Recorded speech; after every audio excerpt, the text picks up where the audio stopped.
Vamos lá, vamos começando mais um bate-papo online aqui pelas redes sociais do PEN Online, do Pissarras Online, do Navega Online e do Barrabas Online também. Hoje vamos tratar de um tema super importante, super latente, que todo mundo está querendo solução, tanto aqui de Penha quanto das cidades, né, de Balneário Pissarras, Navegantes e Barra Velha, que é pessoas em situação de rua. E a gente está aqui com o nosso secretário de Assistência Social de Penha, o Diogo da Silva. Seja muito bem-vindo, Diogo. Boa noite, Alex. Boa noite, obrigado pelo convite. É um prazer estar aqui para conversar com a população e trazer esclarecimentos dessa área que está tão em alta hoje em dia e tão importante para a gente poder resolver. É isso aí. Vamos para a nossa vinheta e na sequência a gente começa e vai em definitivo pelos próximos 15 minutos.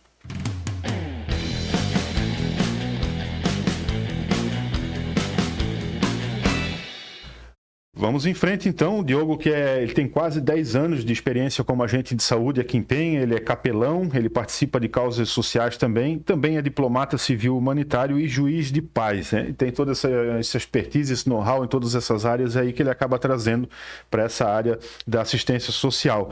Ô Diogo, eu até comentei, eu acho que foi com o prefeito na entrevista da semana passada, eu até comentei a questão de alguns prefeitos de outras cidades que eles, falando no popular, eles botam na espinha da turma, né? Porque eles vão lá.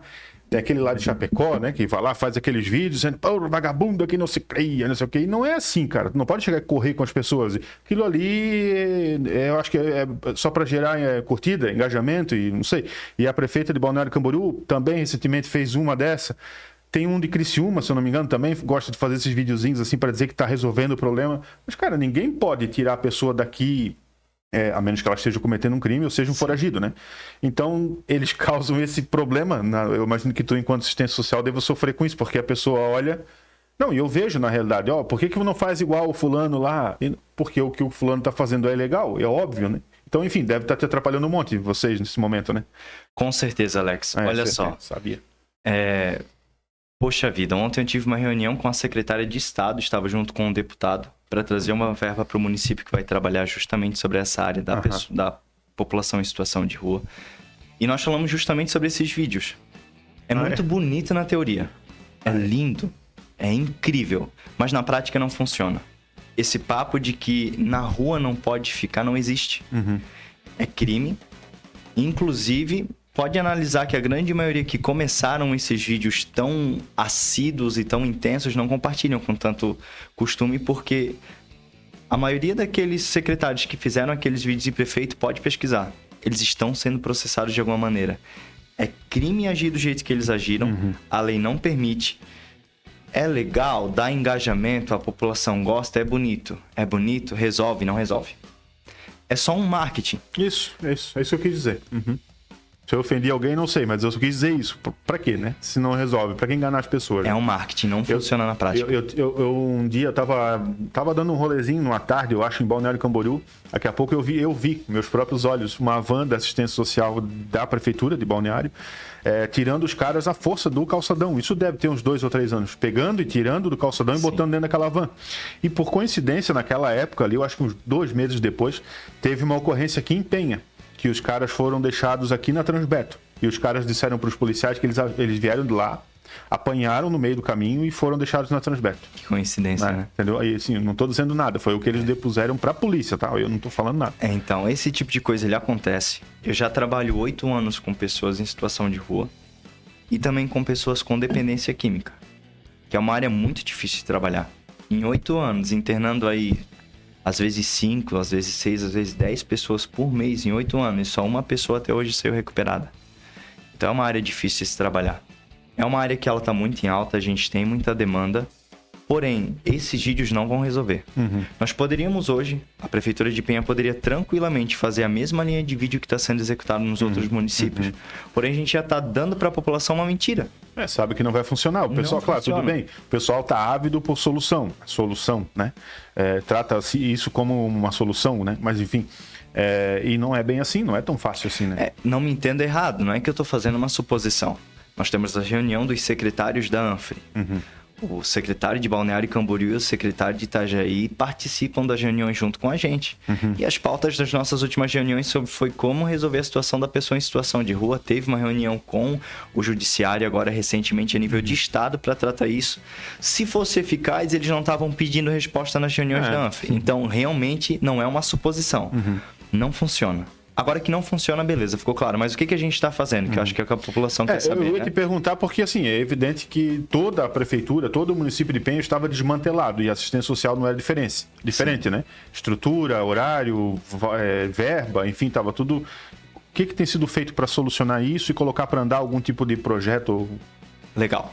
Primeiro, como a gente pegou? Nós pegamos a assistência social com um CRAS e um CREAS funcionando basicamente meio período. Ele estava aberto 40 horas, mas só tinha técnico para atender 20 horas. Então, o CRAS e o CREAS funcionavam meio período. Para você ter noção, hoje, poxa vida, a gente tem 8.484 pessoas. Esse foi um dado que eu peguei há um pouco mais de um mês atrás do Cadastro Único, de pessoas cadastradas no Cadastro Único que são baixa renda. Que dá mais ou menos 1/4 do município de Penha. Como se 1/4 do município de Penha fosse baixa renda. E as contas não batem. Eu ia dizer, tem alguma coisa errada não, aí? as contas não batem.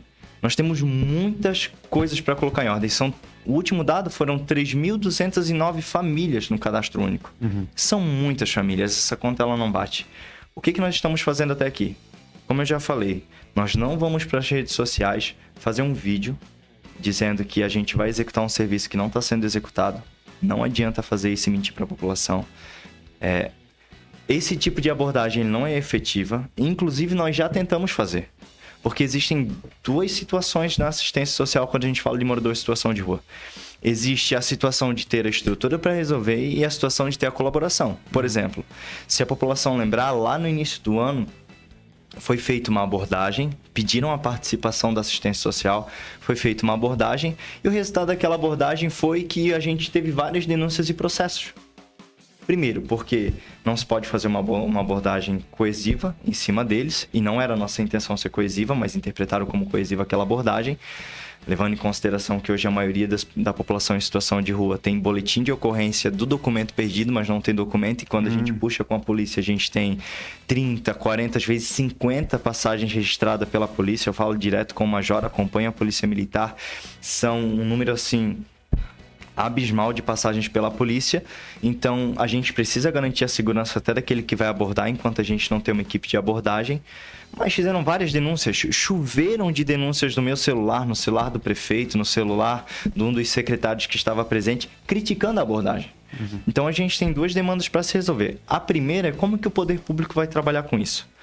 Tem um projeto que ele já está na Procuradoria, só está aguardando o parecer jurídico para então, depois, com feito o levantamento de impacto financeiro, ir para a Câmara de Vereadores, que deve ir nas próximas semanas, de uma reforma administrativa que não tem nada a ver com a reforma do prefeito. Uma reforma que está sendo criada dentro da assistência social, ela já foi feita, nós já executamos ela. Nessa reforma, nós vamos criar um cargo chamado Educador Social, que é um cargo que, se você ir lá na Lei 01 do município, que é dos concursados, existe Educador Social CRAS e não existe descrição. Isso é, não dá para contratar. A gente está criando efetivamente esse cargo e normatizando ele. O educador social, ele é o cara que ele vai lá fazer uma abordagem no morador de rua, é a pessoa que efetivamente vai estar na rua abordando. É isso que eu ia te perguntar agora, desculpa te interromper, eu leio do engano, mas... Sem esse cargo, não pode fazer abordagem. Sem esse cargo, a assistência social, o assistente e o psicólogo, eles vão fazer abordagens pontuais quando eles forem orientados por órgãos jurídicos ou por demandas muito específicas. Mas quem pode abordar é o educador social. Entendi. Não existe uma equipe de abordagem social porque esse cargo não existe. A gente tem muitos moradores de rua, mas por algum motivo nunca se preocuparam em criar ele. Ele está sendo criado. Havendo o concurso dele, a gente vai ter uma equipe de abordagem social efetiva que vai fazer o levantamento. E aqui a gente vai entrar numa série de situações que existem. Por exemplo, a maioria desses moradores de rua, não sei se é de conhecimento da população, a lei garante a todos eles o Bolsa Família. Todos eles podem receber, só o fato de ser morador de rua, você já é considerado vulnerabilidade extrema e recebe. A grande maioria tem boletim de ocorrência no lugar de documento, está cadastrado em outro município, porém arranja problema nos outros municípios e migra. E não fazem atualização cadastral e não pode. Então, vai haver um controle social em cima disso, uma vez que a gente consegue fazer o levantamento da população, levantar documentos. Se ele não está no município que é dele, a gente vai orientar, a gente vai abordar. Nós temos o auxílio passagem que devolve eles para a família, a maioria não aceita. Nós oferecemos a clínica de reabilitação, que é com a saúde, a maioria não aceita. Trabalho, a maioria não aceita. Quando é feita essas abordagens, todos esses recursos são oferecidos, mas eles não são aceitos. Isso é, a maioria quer ficar. Eles querem ficar na rua e eles querem estar aqui e ficar na rua.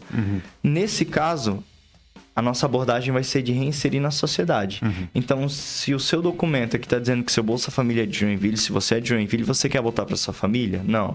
Vamos fazer o seu documento e vamos regularizar, vamos trazer você para o município e vamos te tratar? Não. Então, a gente vai mandar uma notificação para Joinville que o seu Bolsa Família precisa ser congelado porque você está irregular no seu cadastro. E hoje, o que acontece? A maioria utiliza o Bolsa Família para bebidas, para consumo de drogas, muitas vezes, que a gente está tendo bastante caso. Eles gastam o dinheiro com a bebida e a população alimenta. Sim. Enquanto a população alimentar o morador de rua, ele vai estar muito cegado. Eu trabalhei 8 anos com isso. Sabe o que eles diziam para mim nas abordagens que eu fazia antes de estar na assistência social? Eu nunca vou esquecer. Um dia eu sentei no inverno com um morador de rua debaixo do cobertor e ele falou: vem cá, eu vou te contar um segredo. Tu é gente boa, eu vou falar para ti. Sabe onde é que a gente se reúne para trocar informação? Eu falei: não sei. Ele disse: a gente se reúne na BR. Na BR é onde a gente troca informação de qual cidade é mais receptiva ou não. E sabe o que falam pra gente na BR? Me perdoe pelas palavras, eu vou transcrever o que o morador de rua falou pra mim. Vamos tudo lá pra Penha, porque lá o povo é trouxa e dá tudo pra gente. Ele olhou pra mim, falou isso, riu da minha cara e eu não pude fazer nada. Porque, infelizmente, a população sustenta eles. Eles não vão morrer de fome. Nós temos recurso e temos licitações abertas. A gente tem alimentação que pode ser disponibilizada na assistência social para essa população. Se a população parar de dar alimento para ele na rua, eles vão ter que procurar assistência social e a gente vai abordar eles. Sim. Mas hoje não existe abordagem social no município efetiva. Então, eu já vou te perguntar. A gente só tem mais 3 minutinhos. Eu queria aproveitar e te perguntar, para encerrar aqui o Bate-Papo Express, se a gente tem previsão, prazo, tanto para essa contratação desse cargo e para efetivamente iniciar essas abordagens. Certo. Hoje, o projeto está ali, eu dependo só da Procuradoria dar o parecer e ser feito impacto financeiro, que eu quero acreditar que isso não vai levar mais do que 2 semanas para ir para a Câmara. Os vereadores já sabem da nossa intenção desse projeto, então eles também têm interesse nisso, porque é um bem para o município. Saindo, é aberto um concurso. O nosso problema é o tempo hábil do concurso das pessoas se inscreverem, ter tempo de estudar, fazer a prova e ser classificação. Esse processo que a gente não tem como acelerar, foge da nossa mão, são datas que são precisas e não se mexem. Fazendo um concurso agora em maio, eu creio que pelo mês 10, 11, essas pessoas elas estão sendo efetivamente contratadas para poder começar a trabalhar. Mas isso é algo que não está no poder da prefeitura interferir. Um concurso é um concurso, não se mexe. É uma empresa que faz. Com isso, a gente vai abordar, nós temos estratégias, nós temos um plano de enfrentamento, a gente tem tudo pronto. Então, só que não adianta executar sem estrutura. Sim, sim. Até porque vai cair na ilegalidade, né? Nem tem como executar, na verdade. A gente poderia pegar uma pessoa comissionada, botar na rua, fazer vídeo e dizer: olha, nós estamos abordando. A população ia ser igual. Os acontecimentos iam ser igual, os problemas que nós temos tido iam ser igual, porque não existe essa equipe hoje no município, ninguém nunca se preocupou em criar ela. Sim, sim, entendi. Bom, a gente está chegando nos finalmente aqui, queria te agradecer pela presença e deixar as considerações finais aí, por favor, para a gente dirigir ao público e falar isso para eles, né, sobre que a gente tem esse prazo aí, mas que está sendo feito esse trabalho, isso que é mais importante. Porque nós passamos tantos anos aqui sem praticamente nada sendo feito, que agora a gente está até assim, sabe? Quando vê algo sendo feito, será? Até ficar pontuado. Nós estamos criando um novo plano municipal, que ele é a cada 4 anos. O último, salvo engano, de mais de 20 indicadores, eu acho que se teve 1 ou 2 que foram cumpridos em 4 anos, foi muito. E eu não estou exagerando. Não, eu sei. Nós não temos essa intenção. A gente precisa executar um serviço de qualidade. Não fazer propaganda, mas realmente efetivar um serviço de qualidade para o município. Sim, sim. Então a gente pode calcular aí mais ou menos isso, que até final do ano já tem esse pessoal contratado. Precisa. Entendi. É uma necessidade. Tá, joia, então. Isso é só pra gente dar uma pincelada hoje sobre esse trabalho, tá, Diogo? Mas a qualquer momento que pintar alguma novidade, alguma atualização, enfim, o espaço tá aberto. Tu pode ter meu zap pessoal aqui, pode me chamar, a gente combina para atualizar a conversa, tá bom? Obrigado por aceitar o convite também. Obrigado. Vamos ficando por aqui. A gente volta, acredito que a noite de amanhã, né, quinta-feira, com um bate-papo musical. Vai ser com o Raulzito, Raul Sexta, o Giovanni, que vai trazer aqui um projeto também para os artistas aqui de Penha e da região, tá certo? Um grande abraço, obrigado mais uma vez, tá? E até a próxima oportunidade.